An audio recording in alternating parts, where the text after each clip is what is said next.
आज के एजुकेशन की काली सच्चाई। स्कूल्स में बच्चों को सिखाया जा रहा है या गलत दिशा में ले जाया जा रहा है। प्रस्तुत है आर्यन जीवन शैली का एपिसोड 7। जिन स्कूल्स में बड़े डोनेशंस देकर हम हमारे बच्चों को भेजते हैं, वहाँ बच्चों को क्या सिखाया जाता है, इस विषय पर क्या हमने कभी गंभीरता से ध्यान दिया है? आइए इस प्रस्तुति के माध्यम से जानने का प्रयास करते हैं। बने रहिए इस वीडियो के अंत तक।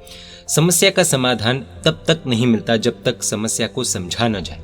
हमने पिछले भाग में कहा था कि एपिसोड 7 में हम सॉल्यूशन देखेंगे, लेकिन ऐसा लगा कि समस्या को और ज़्यादा समझने की ज़रूरत है। इसलिए इस एपिसोड में हम एजुकेशन की समस्या को और डिटेल में समझने का प्रयास करते हैं और एपिसोड 8 में सॉल्यूशन देखेंगे।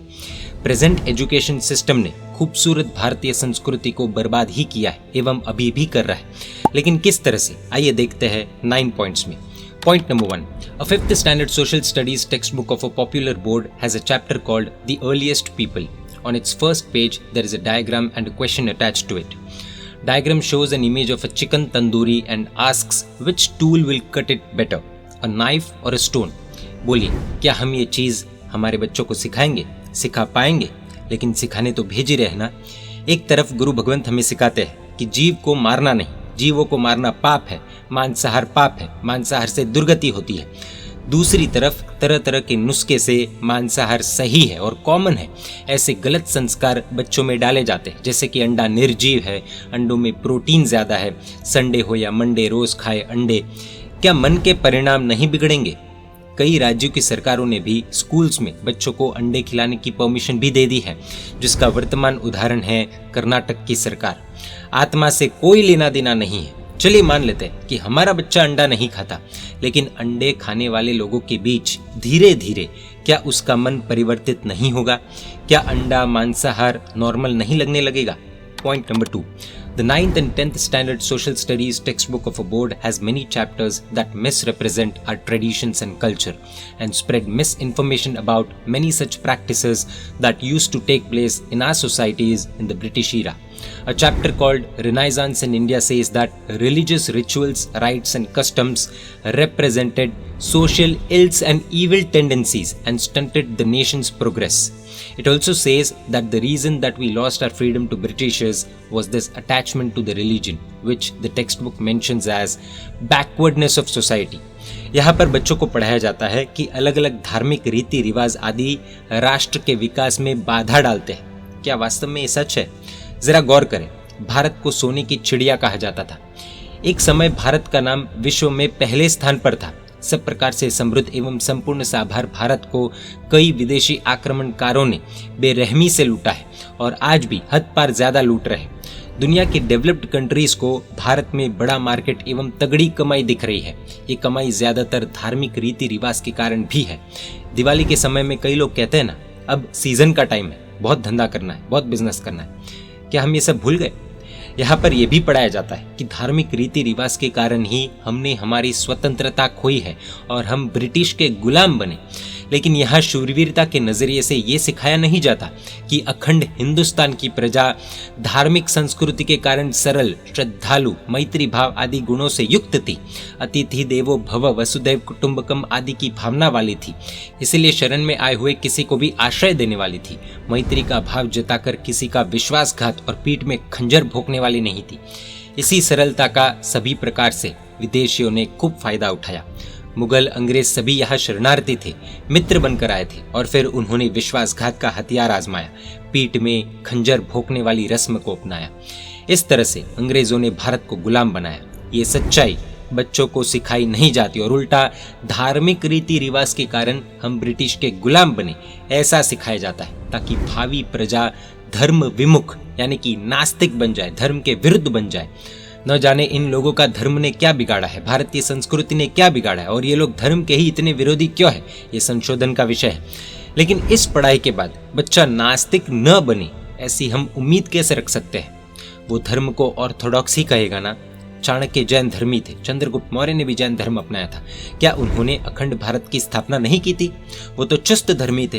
लेकिन ये सब नहीं सिखाया जाता, क्योंकि ऐसी पुस्तकें बनाने वाले बच्चों के दिमाग में धर्म के विरुद्ध क्या डाल रहे हैं वो तो हमें खुद सोचना पड़ेगा। Point number 3. Further, the book talks about how Raja Ram Mohan Roy stood against the practice of sati, deeply villainizing the practice without explaining about why such practice came into place. आक्रांताओं द्वारा जब आक्रमण होता था तब अगर राजा की हार हो जाती या उस क्षेत्र पर आक्रांताओं का कब्जा हो जाता तो वो लोग महिलाओं के साथ, स्त्रियों के साथ ऐसी नीच और घटिया हरकत करते जिसका वर्णन करना यहाँ मुमकिन नहीं है।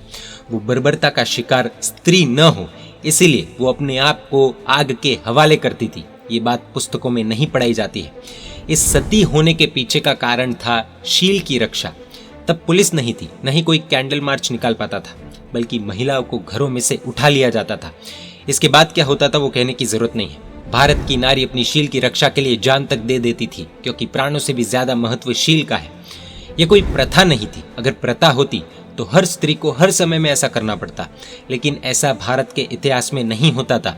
स्त्री अपनी रक्षा के लिए, आक्रांताओं से बचने के लिए ऐसा करती थी, जिसे सती होना कहा गया। लेकिन इस सती होने को भारतीय संस्कृति से जोड़ा गया ताकि भारतीय संस्कृति बदनाम हो सके। इसके पीछे तो कारण था ब्रह्मचर्य की रक्षा, शील की रक्षा, अपनी खुद की रक्षा। ये सिखाना था, लेकिन ये कभी सिखाया नहीं जाता। उल्टा धर्म को बदनाम किया गया, ये कहकर कि भारत में स्त्रियों को जलना पड़ता था। अब इससे स्पष्ट हो जाता है कि इस तरह पढ़ाने से बच्चों को साफ साफ भारतीय संस्कृति से नफरत हो जाएगी। क्या ये षड्यंत्र नहीं है? Point number 4. Book also talks about how Mahatma Phule started the first school for girls, indicating that women were largely uneducated in the Indian society, which is not true. Further, the book also talks about how the culture in society promoted male chauvinistic attitude and belittled women. It mentions a book called Stri Purush Tulna, written by Tarabai Shinde, which claims to have upheld the rights of women. जरा सा भी किसी के पास दिमाग हो तो आसानी से समझ पाएगा। यहाँ पर तीर्थंकर आदिनाथ परमात्मा से लेकर महावीर स्वामी भगवान हुए, राम कृष्ण आदि हुए, बड़े चक्रवर्ती, वासुदेव, सम्राट संप्रति जैसे महाराजा राजा हुए, चाणक्य जैसे महाबुद्धिवान महामंत्री हुए। क्या इन सभी की माताएं पढ़ी लिखी नहीं होगी, अनपढ़ गवार होगी? ऐसा हो सकता है क्या? हाँ, एक बात जरूर है कि भारत में स्त्रियों को पढ़ाया जाता था, मगर पुरुषों के साथ नहीं, जो भविष्य में स्त्री पुरुष के बीच में फूट डालने की कूटनीति में बाधा रूप था। समाज सुधारवादी काश अंग्रेजों की भद्दी नीति को समझ पाते, मगर हमारे दुर्भाग्य से वे सभी अंग्रेजों की बातों में आ गए। क्या सूरज चंद्र दिन रात जल अग्नि की तुलना की जा सकती है? आप कहेंगे ये क्या पागलपन है, दोनों अलग अलग चीजें हैं। क्या लकड़े और स्टील की तुलना की जा सकती है? लकड़े के गुण अलग है, स्टील के अलग गुण हैं। एक को मोड़ने पर मुड़ेगा और एक को मोड़ने पर टूट जाएगा। दोनों को एक तराजू पर रखेंगे तो गड़बड़ होगी ही। राइट। स्त्री और पुरुष दोनों अलग है, दोनों की क्वालिटीज अलग है, दोनों के रोल्स अलग है। दोनों की तुलना करेंगे तो गड़बड़ ही होनी है। ये गलती या षड्यंत्र आज का एजुकेशन सिस्टम कर रहा है। हो सकता है कई लोग इस बात से अभी सहमत ना हो, लेकिन आज नहीं तो कल सबकी आंखें खुलेगी ही। स्त्री और पुरुष की तुलना होनी ही नहीं चाहिए। दोनों को कुदरत ने अलग अलग शक्तियां दी है, लेकिन तुलना करके, कंपैरिजन करके दोनों में फूट डालने का कार्य कौन कर रहा है? सोचिए। आदिनाथ प्रभु ने स्त्रियों को अलग कलाएं प्रदान की, पुरुषों को अलग कलाएं प्रदान की थी। तो क्या आदिनाथ प्रभु भेदभाव रखते थे? नहीं, वो जानते थे कि दोनों का कार्य क्षेत्र अलग है। न तो आदिनाथ प्रभु को पुरुष के प्रति राग था, न ही स्त्री के प्रति द्वेष, और न ही दोनों में से एक के प्रति कोई स्वार्थ था। फिर प्रभु ने अलग अलग कलाएं क्यों सिखाई? सोचिए। क्योंकि वो जानते थे दोनों अलग है, दोनों की तुलना नहीं करनी चाहिए। लेकिन आज क्या हो रहा है वो हम सब देख ही रहे। इसी के कारण आज हर घर में झगड़े हो रहे हैं, शादियां टिक नहीं रही है। स्त्री मुक्ति दिवस मनाया जाता है, लेकिन स्त्री क्या सच में बंधन में थी? इतिहास देखे तो स्त्रियां बड़े बड़े महलों में, हवेलियों में, घरों में, झोपड़ी में रहती थी, मगर जेलों में नहीं। सेठ सेठानी की कथाएं, राजा और पटरानी की कथाएं हम देखते ही है ना। क्या सभी को कैद में रखा गया था? अगर स्त्रियों को जेल में रखते थे और वहां से उसे आजाद किया होता तो जेल से मुक्त हुई, ऐसा हम बोल सकते हैं। बड़े बड़े महलों, हवेलियों, घरों में या झोपड़ियों में रहने वाली स्त्रियां अपनी कई योग्य एवं उचित इच्छाएं और शौक आदि पूरी करती थी। ऐसा जेलों में बिल्कुल असंभव है। शास्त्रों में अनुपमा देवी की कथा आती है। वस्तुपाल तेजपाल के होते हुए भी सारे निर्णय अनुपमा देवी, जो परिवार में देवरानी के पद पर थी, वो लेती थी। क्या वो बंधन में थी, कैद में थी? प्राचीन भारत का काल देखेंगे तो स्त्री घर का व्यवहार देखती थी और पुरुष बाहर का व्यापार आदि देखते थे। दोनों के क्षेत्र अलग थे। घर, परिवार, संस्करण आदि मुख्य कार्य पुरुष के हाथों में नहीं, बल्कि स्त्री खुद देखती थी। ये कार्य स्त्रियों से बेहतर पुरुष नहीं कर सकते थे। इन कार्यों को बंधन बोला गया और ये बोल बोल कर फूट डालने की बहुत ही घटिया हरकत की गई, जिसके परिणाम स्वरूप आज पुरुष और स्त्री के बीच झगड़े हो रहे हैं। और आप देखिए, जो भी इस रास्ते पर चले हैं वे देश बर्बाद ही हो रहे हैं या बर्बाद हो चुके हैं। उन देशों की जनसंख्या बूढ़ी हो रही है क्योंकि वहाँ स्त्री शादी नहीं करना चाहती, बच्चों को जन्म नहीं देना चाहती। दोनों स्त्री पुरुष पैसों की दौड़ में लगे हैं, घर परिवार कोई संभालना नहीं चाहता। हम भी उसी रास्ते पर चल रहे हैं, रिजल्ट वही होना है, डिप्रेशन, बर्बादी। कोई जीवन साथी नहीं, न परिवार, न घर, न बच्चे। जीवन सिर्फ पैसों से नहीं चलता है। पैसे आज उन देशों में बहुत है, लेकिन फिर क्यों वो लोग सबसे ज्यादा डिप्रेशन में? सोचिए, अकेले हैं। फूट डाल डाल कर संस्कृति नष्ट की जा रही है, बैलेंस खत्म किया जा रहा है। घर संभालने को, परिवार संभालने को, संस्करण का कार्य संभालने को कैद बोल दिया गया। क्या ये षड्यंत्र नहीं है? सोचिए, इसके भयानक परिणाम क्या होंगे? गंभीरता से सोचिए। एक तरफ धर्म के रीति रिवाज के कारण हम बैकवर्ड हैं, हम अलग अलग होने से टूटते गए, ऐसा स्कूल में बच्चों को सिखाया जाता है। और दूसरी तरफ हर नास्तिक व्यवस्था को लागू कर अंग्रेजों ने हमें तोड़ दिया था, वास्तव में बैकवर्ड बना दिया। उसका कोई खुलासा सिलेबस बनाने वाली कमेटी, अथॉरिटी, टीचर, प्रिंसिपल आदि बच्चों को करते नहीं है। जैसे कि राजा प्रजा को, धर्म सत्ता राज्य सत्ता को, सेठ नौकर को, ब्राह्मण शूद्र को, भाई भाई को, स्त्री पुरुष को इत्यादि सबको अंग्रेज अलग अलग करते गए, हमें तोड़ते गए, और आज वे लोग भारत को बैकवर्ड बोलते हैं। तो इसमें कारण धार्मिक रीति रिवाज है या अंग्रेजों की भेदभावना?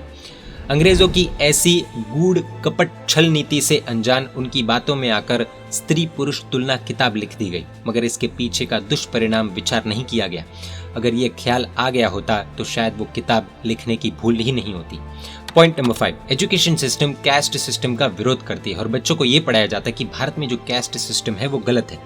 दुनिया में गेम्स, मूवीज, स्टोरीज, खाने पीने की चीजें, टूरिस्ट प्लेसेस, मोबाइल एप्लीकेशंस, व्यापार आदि कई प्रकार के हैं। यहाँ पर एक ही गेम, एक ही प्रकार की मूवी, एक ही प्रकार का बिजनेस होना चाहिए, ऐसी मांग करो, ऐसा क्यों दिमाग में नहीं बिठाया जाता? और अगर ऐसा करवाया जाए तो क्या अप्रोप्रिएट है, प्रैक्टिकल है?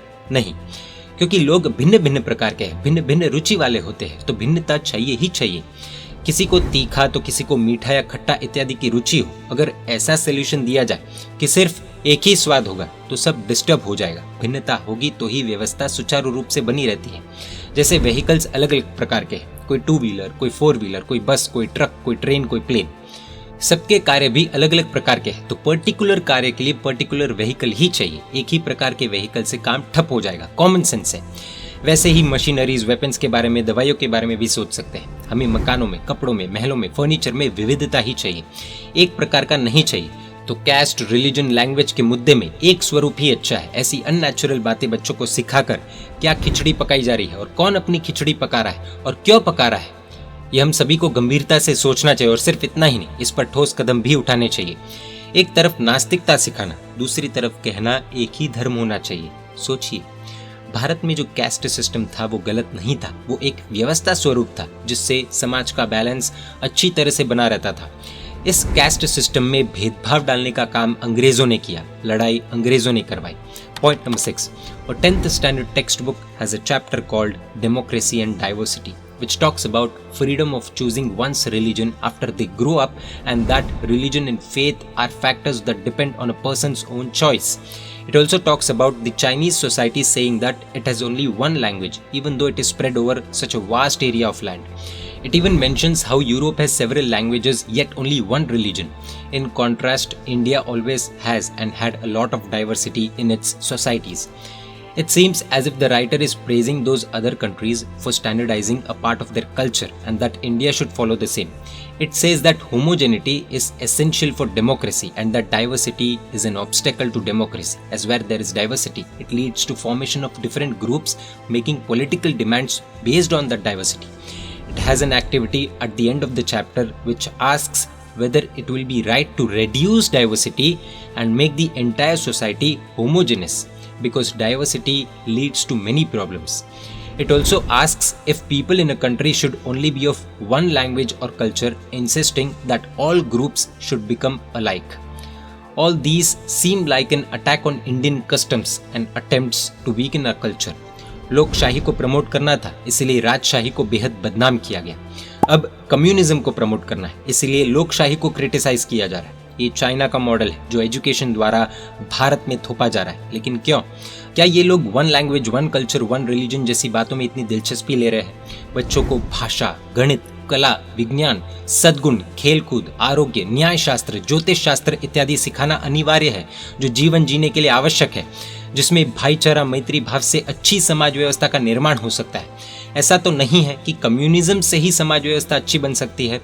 तो फिर ये सब सिखाने के पीछे इस एजुकेशन सिस्टम का मकसद क्या है? ये डीपली सोचने जैसा है। Point number 7, another controversial topic taught in the curriculum are Lamarck's and Darwin's theories of evolution.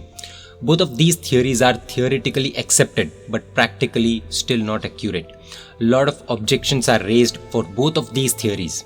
वानर में से मानव बना, कितनी बेहुदी, मनगढ़ंत और हास्यास्पद बात है, लेकिन पढ़ने पढ़ाने वाले दिमाग बंद करके पढ़ते पढ़ाते हैं। प्रैक्टिकली जो अपडेटेड होता है वो प्रीवियस वर्जन की क्वालिटी से बेहतरीन होता है, फिर चाहे वो फोन हो या लैपटॉप हो या कोई भी एक्सेसरी क्यों ना हो। वानर में से मानव बना, यानी कि मानव वानर का अपडेटेड वर्जन है। तो बंदर जिस तरह से पेड़ पर चढ़ता कूदता है, उससे अधिक मानव को आना चाहिए या वैसी कैपेसिटी होनी चाहिए, लेकिन अधिक तो बहुत दूर की बात, उसके तुल्य भी नहीं है। बंदर जैसी हरकत अगर मानव करेगा तो हाथ पैर तोड़ बैठेगा। कितने सोफिस्टिकेटेड तरीके से वे लोग हमें बुद्धू बना रहे हैं ना, और हम लोग बेवकूफ बनाने वालों को डोनेशन देने के लिए लालायित है। 4 गति यानी कि मनुष्य, तिर्यंश आदि का कॉन्सेप्ट तो इस एवोल्यूशन तर्क से बेकार हो जाता है, यानी कि प्रभु रॉन्ग हुए। वानर से मानव का एवोल्यूशन हुआ तो अब प्रेजेंट समय में वानर वानर ही क्यों रह रहे हैं? अब क्यों हमारी आंखों के सामने एवोल्यूशन नहीं हो रहा है? पॉइंट नंबर 8, रिप्रोडक्शन के बारे में बहुत छोटी उम्र में सिलेबस में सिखाया जाता है, जबकि शादी की उम्र अभी 21 मिनिमम रखी गई है। जब 21 उम्र रखी गई है तो छोटी उम्र में सेक्स एजुकेशन आदि सिखाने के पीछे का कारण क्या है, और ये सिखाना ही क्यों है? सेक्स एजुकेशन नाम की चीज नहीं थी तब क्या भारत की व्यवस्था में कोई समस्या थी क्या?